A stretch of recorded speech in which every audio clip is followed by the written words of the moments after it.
નમસ્કાર, આપ જોઈ રહ્યા છો પ્લેગ્રાઉન્ડ ધ સ્પોર્ટ્સ શો ને હું છું જય શર્મા. ભારત અને ઇંગ્લેન્ડ વચ્ચે હવે આગામી 20મી તારીખના રોજથી ટેસ્ટની શ્રેણી રમાવા જઈ રહી છે.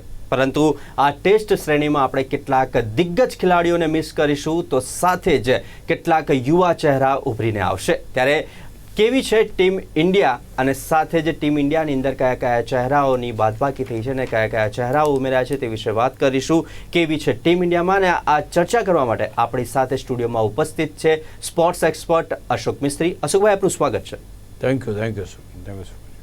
અશોકભાઈ, આપણે ચર્ચાની શરૂઆત કરીએ તે પહેલાં જોઈએ એક ખાસ રિપોર્ટ. ભારત અને ઇંગ્લેન્ડ વચ્ચે પ્રથમ ટેસ્ટ તો ભલે 20મીથી શરૂ થશે, પણ અત્યારે રમાઈ રહેલ ઇન્ડિયાની ટીમમાં રમી રહેલા KL રાહુલ અને ધ્રુવ જુરેલ જે ટેસ્ટ મેચનો પણ ભાગ છે, તેઓના પરફોર્મન્સ ઉપર અત્યારે સૌની નજર રહેલી છે. કેટલી ટેસ્ટ મેચો રમી છે આ ખેલાડીઓએ, કેવો છે તેમનો અનુભવ અને કેવી રહી શકે છે આ શ્રેણી, જોવું રસપ્રદ રહેશે. અત્યારે સૌથી વધુ ટેસ્ટ મેચ રમનાર ભારતીય ટીમનો ખેલાડી છે રવિન્દ્ર જાડેજા, કે જેણે 80 ટેસ્ટ મેચ રમી છે. જ્યારે બીજા ક્રમે રાહુલ છે, જેણે 58 મેચ રમી છે. તો ત્રીજા ક્રમે 45 ટેસ્ટ રમીને બુમરાહ, તો ચોથા ક્રમે 43 ટેસ્ટ મેચો રમીને ઋષભ પંત છે. તો ભારતીય ટીમના ખેલાડીઓ કુલ 25 સદીઓ ફટકારી છે, જ્યારે ઇંગ્લેન્ડના એકલા જો રૂટે 36 સદીઓ ફટકારી છે. ઐશ્વર્યન, સુદર્શન, અર્શદીપ હજુ ટેસ્ટ રમવાની બાકી છે. તો 10થી ઓછી ટેસ્ટ મેચ રમેલ ખેલાડીઓમાં કરુણ નાયર જેણે 6 મેચ, જ્યારે ધ્રુવ જુરેલે 4, નીતિશ રેડ્ડીએ 5, પ્રસિદ્ધ કૃષ્ણએ 7 અને વોશિંગ્ટન સુંદરે 9 ટેસ્ટ રમનાર ખેલાડીઓ છે. તો ઇંગ્લેન્ડનું વાતાવરણ અલગ છે, પીચો બાઉન્સવાળી છે. તો આ 2021ના પ્રવાસમાંથી વિરાટ 123, રોહિત 67, પુજારા 103 અને રહાણે 85 ટેસ્ટ રમી ચૂકેલા ખેલાડીઓ આ પ્રવાસનો ભાગ નથી. તેમના અનુભવની ખોટ તો પડશે જ. બીજું, ખાસ કરીને આ ટેસ્ટ શ્રેણીએ નવું નામ આપવામાં આવ્યું છે. પટોળી ટ્રોફીના સ્થાને હવે તેંડુલકર એન્ડરસન ટ્રોફી રમાશે.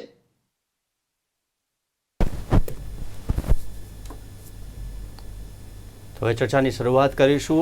અશોકભાઈ, જે પ્રમાણે હવે ભારત અને ઇંગ્લેન્ડ વચ્ચેની ટેસ્ટ શ્રેણી રમાવા જઈ રહી છે, 20મી તારીખના રોજથી આ રમાવા જઈ રહી છે, પરંતુ તેમાં દિગ્ગજ ખેલાડીઓ રોહિત, વિરાટ અને રહાણે જેવા ખેલાડીઓની ખોટ કેટલી પડી શકે છે? જ્યારે પણ અનુભવી ખેલાડીઓ નિવૃત્ત થયા અથવા તો અનુભવી ખેલાડીઓ ટીમમાં ના હોય, તો એની અસર તો ચોક્કસ ટીમ પર અને એના ઓવરઓલ કોન્ફિડન્સ ઉપર પડે છે. પણ બીજી એક ખાસ વાત એ પણ છે કે રિસન્ટ પાસ્ટમાં આ ખેલાડીઓ કેટલું સાતત્યભર્યું પ્રદર્શન કરી શકતા હતા એ પણ જોવું ખૂબ જરૂરી બની જાય છે. કેમ બદલાવ આવ્યો? શા માટે આટલો મોટો બદલાવ કરવાની જરૂર પડી? શા માટે ચારે બાજુથી એવું પ્રેશર આવ્યું કે ભાઈ હવે તમે ટેસ્ટ છોડી દો? ઘણા બધા કારણો છે. એમાંનું એક કારણ એ છે કે તમારું પરફોર્મન્સ કેવું છે. કોઈ પણ ખેલાડીને નિવૃત્ત થવાનું ગમે નહીં, અથવા તો કોઈ નિવૃત્ત થવાનું કે એ પણ એને અનુકૂળ ના આવે, પણ તે છતાંય એ પ્રેશર ક્રિએટ કરવામાં આવ્યું અને આખરે 2 દિગ્ગજ ખેલાડીઓએ નિવૃત્તિ જાહેર કરી, રોહિત શર્મા અને વિરાટ કોહલી. એમના રેકોર્ડ્સ જુઓ, એમની સદીઓ જુઓ, એમનું પરફોર્મન્સ જુઓ, ઓવર ધ યર્સ ફેન્ટાસ્ટિક. પણ જ્યારે આ મોટા નામો તમને ડિલિવર ના કરે, તમને એનો પોતે રમે છે એનું સામે કંઈ આપે નહીં, તો સ્વાભાવિક રીતે જ એની ચર્ચા થાય, અને એની ચર્ચા થાય એ પ્રમાણે વાત એમ પણ થાય કે ભાઈ નવા ખેલાડીઓને તક આપો, હવે આ ખેલાડીઓ જૂના થયા છે. જે પરિસ્થિતિ ભારતની ન્યૂઝીલેન્ડની સામે થઈ, 3 ટેસ્ટ મેચ જ્યારે ભારત હાર્યું, અને એમાં રોહિત શર્મા અને વિરાટ કોહલીનું પ્રદર્શન ખૂબ જ નબળું રહ્યું, ત્યારે આમ તો ડંકા વાગી રહ્યા હતા કે કંઈક ફેરફારો તો ચોક્કસ આવશે. ત્યાર પછી ઓસ્ટ્રેલિયાની સિરીઝ થઈ, એમાં પણ ભારતની કારમી હાર થઈ. 1 સેન્ચુરી સિવાય વિરાટ કોહલી અને બાકીના ખેલાડીઓ પણ એટલું સારું પ્રદર્શન ના કરી શક્યા. ત્યાર પછી એમ લાગ્યું કે હવે નવા ખેલાડીઓની ટીમમાં જરૂર છે, કારણ કે આ ખેલાડીઓ હવે એટલું સાતત્યપૂર્ણ પ્રદર્શન કરી શકતા નથી, ખાસ કરીને ટેસ્ટ મેચ ફોર્મેટમાં. કારણ કે ટેસ્ટ મેચ ફોર્મેટ એક યુનિક ફોર્મેટ છે. It is not an ordinary format. T20 અથવા વન ડેથી બહુ અલગ. અને તમે આજે સવારે બહુ સરસ એક ઇન્ટરવ્યૂ રોહિત શર્માનો હું વાંચી રહ્યો હતો. ચેતેશ્વર પૂજારા વિશે વાત કરી રહ્યા હતા. એમણે એમ કહ્યું કે અમે નાના હતા ત્યારે અંડર-14 ને એ બધી વાતો કરતા હતા. એનું પુસ્તકનું કોઈ વિમોચન. એણે કહ્યું કે અમે એક જ વ્યક્તિને આઉટ કરવા માટે તે વખતે થનગનતા હતા એ, અથવા તો બહુ જ એના વિશે પ્રયત્નો કરતા હતા, અથવા અમારી ટીમ મિટિંગની અંદર સૌથી મોટો પ્રશ્ન એ જ હોય કે ચેતેશ્વર પૂજારાને કઈ રીતે આઉટ કરવો. એણે એટલે સુધી કીધું કે મારા માતા હું ઘેર પહોંચું ત્યારે એમ કહે કે તું સવારનો કેવો આમ ચમકતો ગયો હતો ને અત્યારે કેમ આવો ડલ થઈને આવ્યો. તો એ કહે કે ભાઈ એક ખેલાડી છે 3 દિવસથી બેટિંગ કરે છે. તો આ છે એ ટેસ્ટ મેચની કમાલ છે, તમારી કન્સિસ્ટન્સી ઓવર ધ યર્સ. ખેર ચેતેશ્વર પૂજારા આજે પણ નથી, અજિંક્ય રાણે પણ નથી. ટેસ્ટ મેચના છેલ્લા પ્રહરી જેને, અથવા તો છેલ્લા જેને કહેવાય ને દાવેદાર મજબૂત, એ આ 2 ખેલાડીઓ હતા. હવે એ પણ નિવૃત્ત થઈ ગયા છે. એટલે જ્યારે તમારું પરફોર્મન્સ ના આવે ત્યારે તમારી પાસે ટીમ મેનેજમેન્ટ અપેક્ષા રાખે કે હવે તમે સ્ટેપ ડાઉન કરી દો. અને એ જ પ્રમાણે આ બંને ખેલાડીઓ સ્ટેપ ડાઉન કરી દીધો. કેવું પ્રેશર, કે કોનું પ્રેશર, એ બધી વાત આમાં અલગ થઈ જાય કે જ્યારે તમારી પાસે પરફોર્મન્સ ના હોય તો ભૂતકાળના રેકોર્ડ્સના હિસાબે તમે કેટલું લાંબુ ખેંચી શકો. જ્યારે ઘણા બધા ખેલાડીઓ દરવાજા ઉપર નોક કરી રહ્યા હોય કે અમારે ટેસ્ટ ટીમમાં આવવું છે, તો ક્યાંક ને ક્યાંક આ બંને ખેલાડીઓના જવાથી ભારતની સ્ટ્રેન્થ ઓછી થઈ છે. પણ એની ચોક્કસ અસર થાય એવી શક્યતાઓ એટલી નથી થતી, કારણ કે છેલ્લી 3 સિરીઝથી આ બંને ખેલાડીઓએ કોઈ સારું પ્રદર્શન કરીને ભારતને જીતાડ્યું નહોતું. એટલે આ બધી જે બાબતો છે એ બાબતો એક્યુમ્યુલેટ થઈને આ તમે કહ્યું બિલકુલ સાચી વાત છે. અનુભવની તો હંમેશા જરૂર પડે. એકલી બેટિંગ જ નથી. વિરાટ કોહલી જઈને મેદાન ઉપર ઊભો રહે તોય it counts a lot. A fielding કરતો હોય તો એની એક અલગ જ એનર્જી હોય છે. Rohit Sharma has got his own style, એનો પોતાનો અનુભવ છે. તો ક્યાંક ને ક્યાંક હવે આ ખેલાડીઓથી ની સાથે BCCI રમવા નથી માગતી કે ભાઈ હવે આપણે ચેન્જ કરીએ. બીજા 2 દિગ્ગજ ખેલાડીઓ કાંઈક એમ બી હતું કે આ 2 જાય છે તો ચેતેશ્વર પૂજારા અને રાણેને બોલાવશે. BCCI એ પણ કહ્યું કે હવે નહીં, અહીંયા એનું ફૂલ સ્ટોપ, હવે નવા ખેલાડીઓથી ટીમ બનાવી છે. એટલે તમે કહ્યું એ બરાબર છે કે એ ખેલાડીઓનું ચોક્કસ યોગદાન હતું, જબરજસ્ત યોગદાન છે. કોઈ બીજું એવું કરી શકશે કે નહીં, એવા રેકોર્ડ્સ બનાવી શકશે કે નહીં, એ પણ એક સવાલ છે. એ ચાહે સુનિલ ગાવસ્કર હોય, સચિન તેંડુલકર હોય, વિરાટ કોહલી હોય, રોહિત શર્મા હોય, તો ક્યાંક ને ક્યાંક આ ખેલાડીઓની ખોટ એ રીતે પડશે. પણ ઓવરઓલ તમે જોવા જાઓ તો પરફોર્મન્સમાં આપણને એટલો ફેર પડશે નહીં અત્યારના તબક્કે, કારણ કે છેલ્લા 2 વર્ષથી આ બંને ખેલાડીઓ એટલું સારું ટેસ્ટ ક્રિકેટ રમી શકતા નહોતા.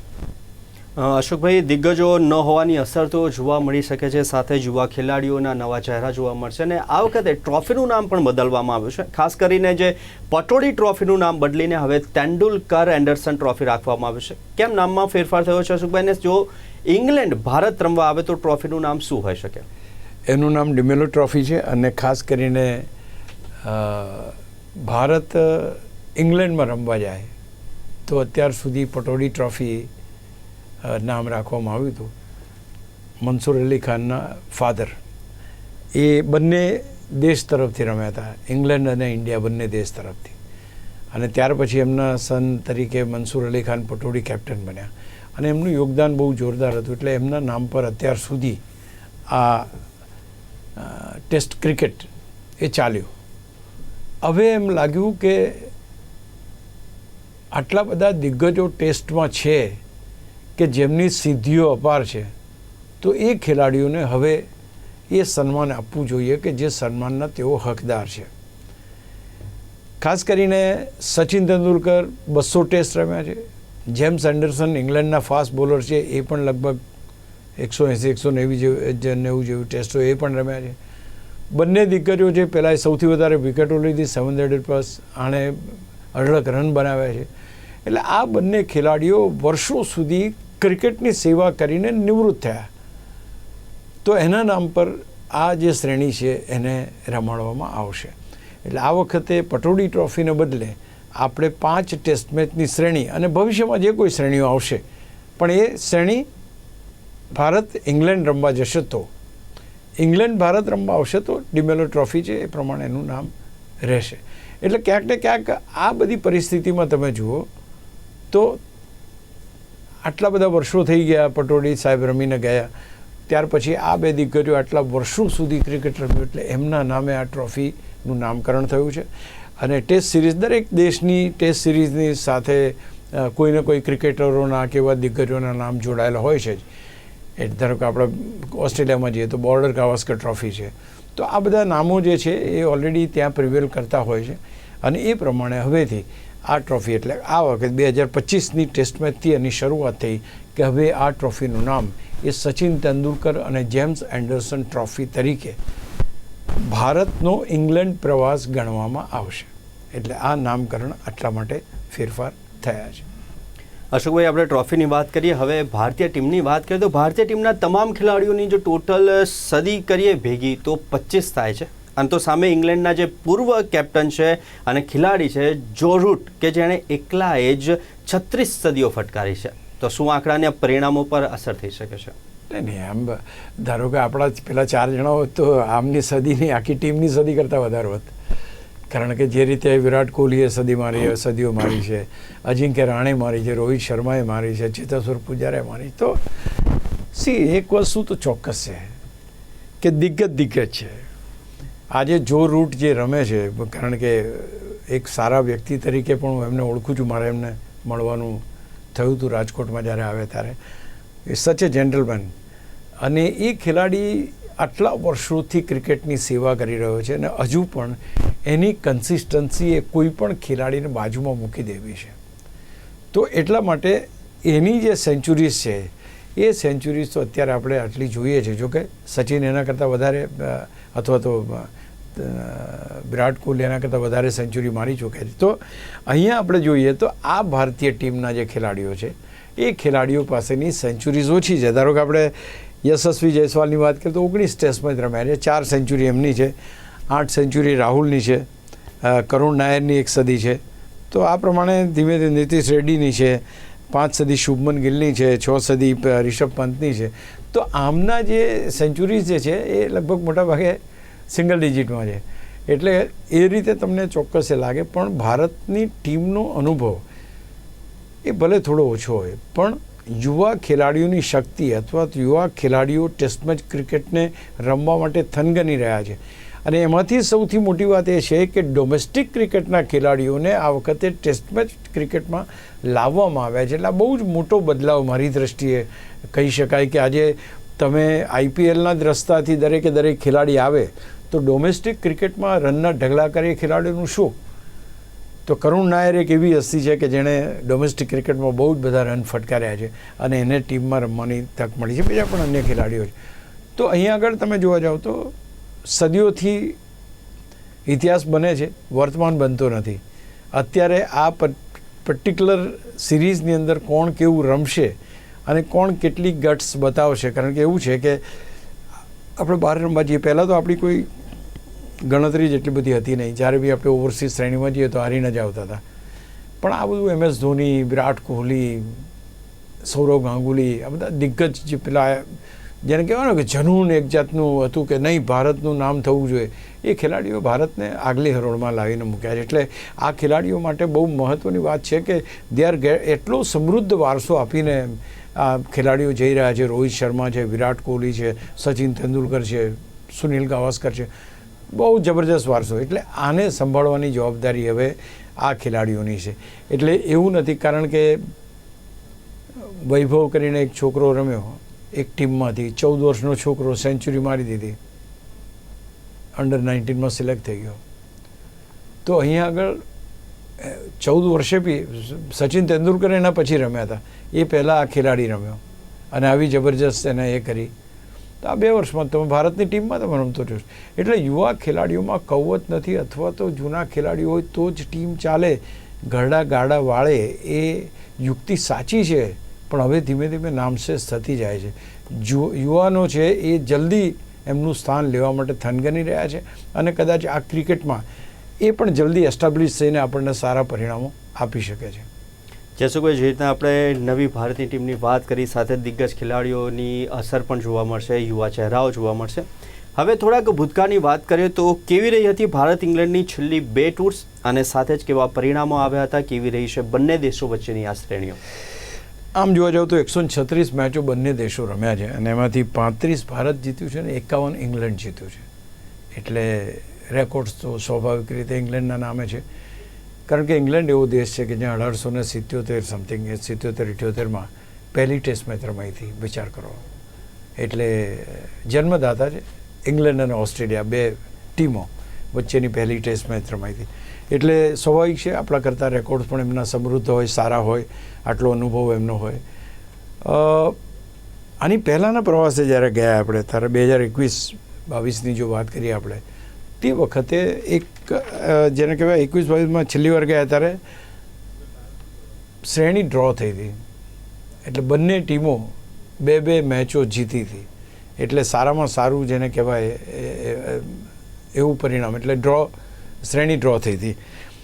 અને 2018માં જ્યારે પહેલીવાર ભારત ગયું, પહેલીવાર નહીં, જ્યારે 2018 ત્યારે આપણે 4-1થી હાર્યા હતા. તો 4-1થી હાર્યા ત્યાંથી સ્થિતિ સારી લાવીને સરખા એક જ પ્લેટફોર્મ પર આવ્યા. એ સ્થિતિ સુધી વિરાટ કોહલીએ લાવી દીધા, અથવા આની આગળના કેપ્ટન હતા એણે લાવી દીધા. હવે અહીંથી ભારત ડોમિનેટ કરે એ પરિસ્થિતિમાં લઈ જવાનું કામ શુભમન ગિલ અને એની ટીમનું છે. કારણ કે આ તો 4-5 વર્ષે એકવાર જઈએ, ત્યાંથી એ લોકો આવે. તો દ્વિપક્ષીય શ્રેણીની જો વાત કરો તો દ્વિપક્ષીય શ્રેણીની અંદર જે ભારતની ટીમ ગયા વખતે રમી છે, શાનદાર રમી હતી. આ વખતે પણ શાનદાર રમે એવી અપેક્ષા ચોક્કસ કરવામાં આવે. જેમ આપણે ત્યાં દિગ્ગજો નથી, એમ ત્યાંય નથી, ઘણા બધા દિગ્ગજો નથી રમતા હવે. તો એવું માનવાનું કંઈ કારણ નથી કે આપણે આ ટીમ સામે જીતી ના શકીએ. અને બીજું સૌથી મહત્ત્વની વાત કે યંગસ્ટર જેટલા છે એટલા તે આર બબલિંગ. હમણાં જે પેલી એક પ્રેક્ટિસ મેચ કહી દો કે રમાઈ રહી છે, એની અંદર ઇન્ડિયા એની મેચ જે છે એની અંદર KL રાહુલે પણ સેન્ચુરી મારી, જુરેલ પણ સારું રમ્યા. પછી આની આગળ પણ જો ખેલાડી કહેવાય કરુણ નાયર સારું રમ્યા. તો ક્યાંક ને ક્યાંક આ બધા ખેલાડીઓ જબરજસ્ત પ્રદર્શન કરે છે. અને ઇન્ડિયા ઇઝ લુકિંગ, ગઈકાલે આપણે કોચે પણ એ જ વાત કરી અને કેપ્ટને પણ એ વાત કરી કે ભાઈ અમારે ટીમમાં બધાને એક ભરોસો આપવાનો છે કે તમે ટીમમાં છો એમ, અને એમની સાથે બોન્ડ બનાવવાનો છે. પ્રદર્શન તો ઓટોમેટિક નીકળશે, કારણ કે કોમ્પિટિશન અત્યારે છે, એટલે પ્રદર્શન તમને ચોક્કસ જોવા મળશે. કેટલું, કેવું અને કેવી રીતે, અને વેધર IPL એની ઉપર અસર કરે છે કે નહીં એ જોવાનું ચોક્કસ થોડુંક રહેશે આપણે. એટલે કે ચોક્કસ શુભમન ગિલ પર મોટી જવાબદારી જોવા મળી શકે છે. તો શુભમન ગિલ માટે ટીમને સંભાળવી એક પડકાર રહેશે, અને સાથે જ શું તેના દબાણની અસર તેની બેટિંગમાં જોવા મળશે? એક તો વાત ચોક્કસ છે કે જ્યારે તમે નવા કેપ્ટન તરીકે કોઈને નિયુક્તિ કરો એટલે એક સ્વાભાવિક રીતે ભારત જેવી ભવ્ય ટીમના તમે કેપ્ટન છો. Let me tell you, we are the best as far as test is concerned, we are the best as far as one day is concerned, we are the best as far as T20 is concerned. બહુ સમૃદ્ધ વારસો છે આપણો. એટલે ક્યાંક શુભમન ગિલને એનું pressure આવે સ્વાભાવિક છે, કારણ કે જે પર્સન્ટેજ રેશિયો વિરાટ કોહલીનો જીતવાનો હતો એ it was around 58% of the matches he has von.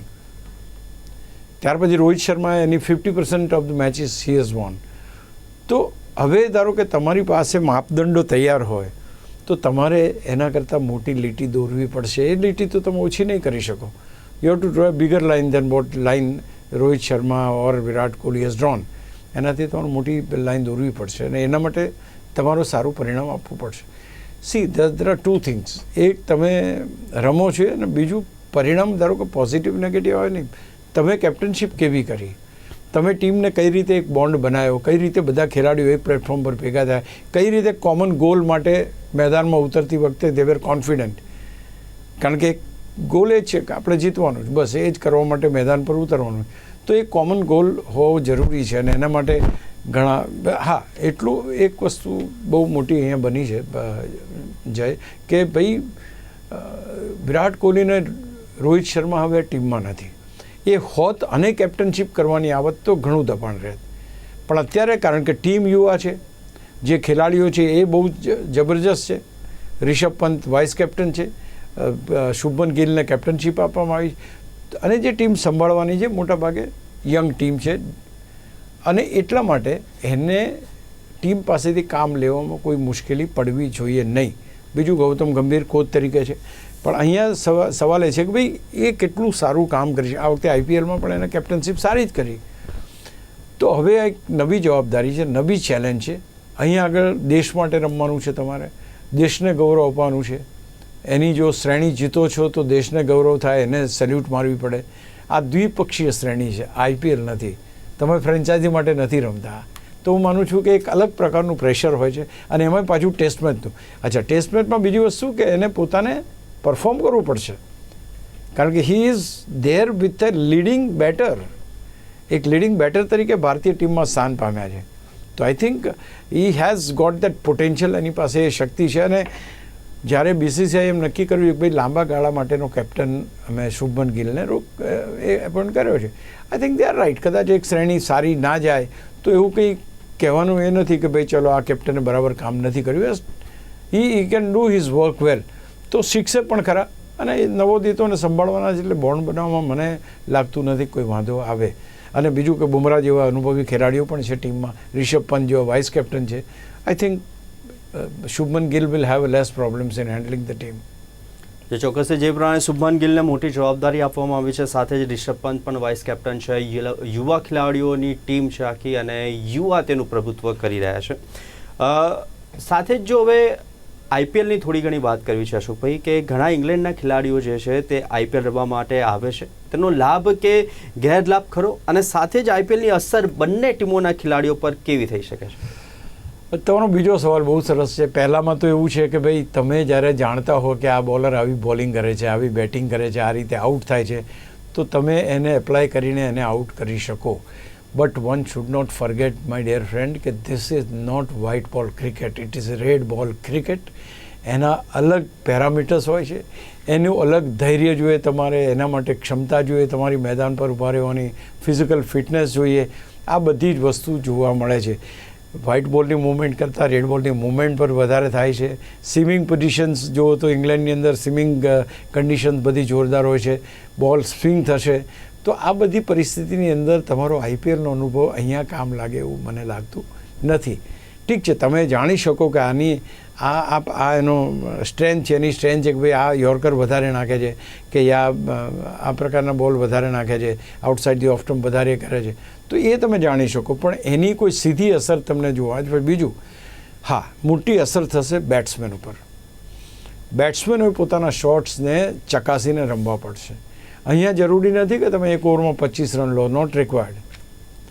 અહીંયા તમે ઇનિંગ બનાવો, ભલે મેડન જાય 2 ઓવર, મેડન જાય 3 ઓવર, મેડન જાય, ધૈર્ય તમારામાં હોવું જોઈએ મેડન કાઢવાનું અને પછી રન સ્કોર કરવાનું. એટલે અહીંયા બહુ તમારો ટેમ્પરામેન્ટ જે છે, ટેમ્પરામેન્ટ ઉપર આખી ટેસ્ટ મેચ રમાય છે.